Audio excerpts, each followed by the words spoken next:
இந்த உலகத்தில் சில மனிதர்களை குறித்து நாம் சொல்வதுண்டு.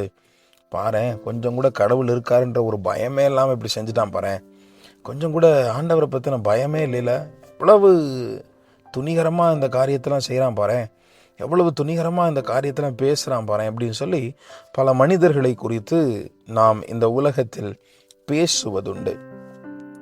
என்னாகமம் 11ஆம் அதிகாரம் 20வது வசனத்தில் ஆண்டவர் இஸ்ரவேல் ஜனங்களை பார்த்து சொல்லுகிறார், உங்களுக்குள்ளே இருக்கிற கர்த்தரை அசட்டை பண்ணி என்று சொல்லி ஆண்டவரிடத்தில் சொல்லுகிறார். அவர்கள் இறைச்சி வேண்டும் என்று சொல்லி முறுமுறுக்கிறார்கள். அப்பொழுது நாங்கள் எகிப்திலே அதெல்லாம் சாப்பிட்டோம், அப்படி சாப்பிட்டோம், மச்சங்கள் எல்லாம் எங்களுக்கு பயங்கரமாக கிடைச்சிச்சு, ஆனால் இங்கே வந்து எங்களுக்கு ஒன்றுமே இல்லையே என்று சொல்லி அவர்கள் பேசி நாங்கள் எகிப்திற்கு மறுபடியும் போகிறோம் என்று சொல்லி அவர்கள் சொன்னது நிமித்தமாக ஆண்டவர்களிடத்தில் சொல்லுகிறார், நீங்கள் உங்களுக்குள்ளே கர்த்தர் இருக்கிறார் என்கிறதான அந்த பயம் கூட இல்லாதபடிக்கு என்னை அசட்டை பண்ணினீர்களே என்று சொல்லி.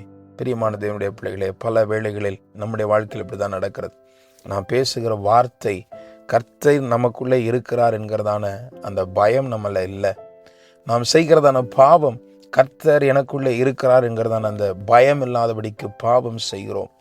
நாம் செய்கிறதான செயல்கள், பேச்சுக்கள், நடவடிக்கைகள், நாம் பார்க்கிறதான காரியங்கள், இவைகளெல்லாம் கர்த்தர் எனக்குள்ளே இருக்கிறாருங்கிற பயம் இல்லாமல் ஆண்டவரை அசட்டை பண்ணி இந்த காரியத்தை செய்கிறோம்.